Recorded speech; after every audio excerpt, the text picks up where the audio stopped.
Olá, gente. Meu nome é Silvia e esse é o canal Estandarte do Amor. Nós estamos no estudo de cantares. Estamos falando da expressão corporal da noiva.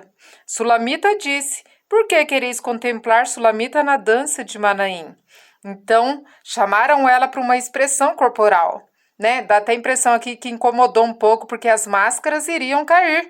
Estou falando da dança da Sulamita versus dança de Salomé, dança da vida versus dança da morte.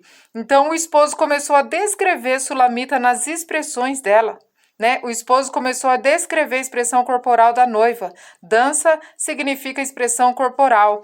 E algo prendeu minha atenção nesse estudo de hoje, que foi o nariz da noiva. Então nós chegamos nessa parte onde Salomão vai descrever a expressão do nariz da Sulamita e ele comparou o nariz dela como a torre do Líbano. Ele disse: "O teu nariz como a torre do Líbano." Isso está em Cantares capítulo 7, versículo 4, na parte C. Então, isso vai nos revelar hoje aquilo que Deus quer de nós, homens e mulheres valentes do Senhor, que têm o propósito firme de levantar essa bandeira do amor, onde a Sulamita disse que Salomão levou ela na sala de banquete, no lugar da intimidade, e ele levantou para ela a bandeira do amor, não a bandeira do desprezo, não a bandeira do engano e nem a bandeira do sexo ou coisas desse tipo, mas a bandeira do amor. Então Deus está falando aqui de um relacionamento profundo, verdadeiro e de paz. Então o que ele falou para ela do nariz dela? O seu nariz é como a torre do Líbano. Gente, para quem nos acompanha nesse estudo vai saber que torre é lugar de atalaia.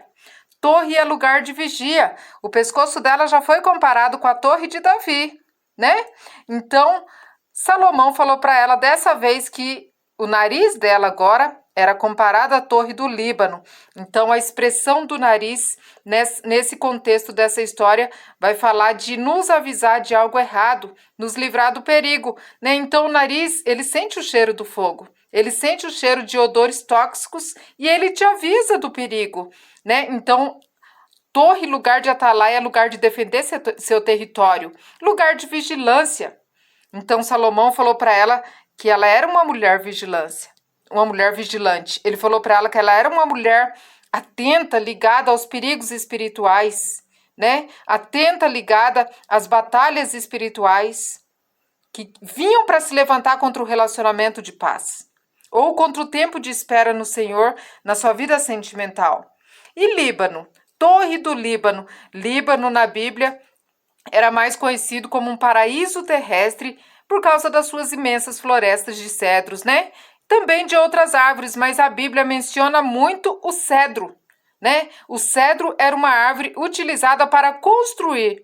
Então o rei Salomão construiu o palácio dele, construiu tudo com cedro. Ele não utilizou outra árvore, ele utilizou o cedro. Então o nariz da noiva é como a torre do Líbano.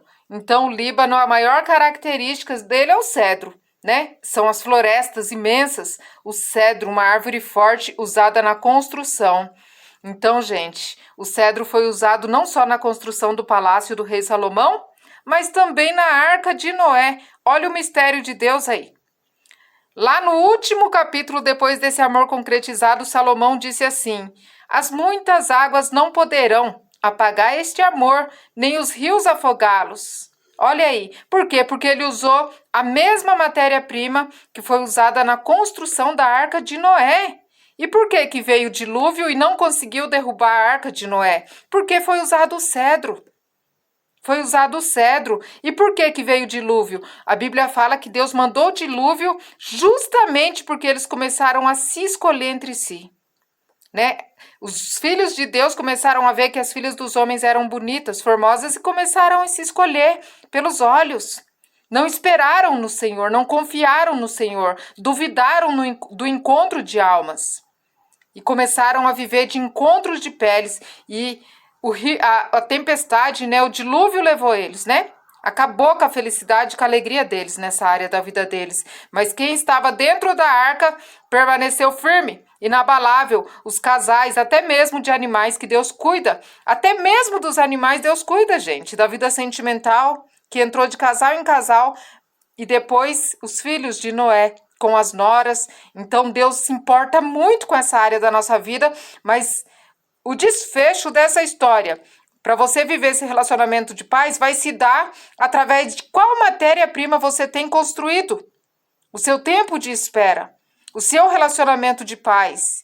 E lá no Salmo 92, no versículo 12, a Bíblia vai comparar o cedro com o progresso espiritual do justo. Vai falar que o justo florescerá como cedro no Líbano. Então, aqui, resumindo, a noiva tinha um nariz que detectava o perigo.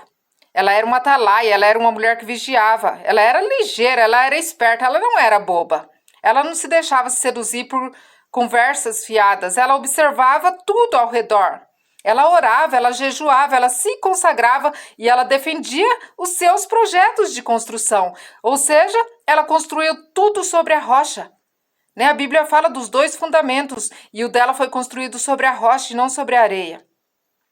Então Deus tem esse segredo para nós no livro de Cantares. Então, se você não sabia até hoje o que significa cedro na Bíblia, significa isso. É comparado ao progresso espiritual do justo, onde a noiva de Cânticos utilizou também essa matéria-prima na construção da sua vida sentimental, assim como Noé fez na construção da arca. Amém? E no próximo estudo nós vamos continuar falando ainda da expressão do nariz da noiva. Amém? Fiquem todos na paz do Senhor. Deixa aqui o seu comentário, deixa aqui seu like, compartilha esse vídeo. Amém? E fique conosco até o final do estudo de Cânticos. Beijos!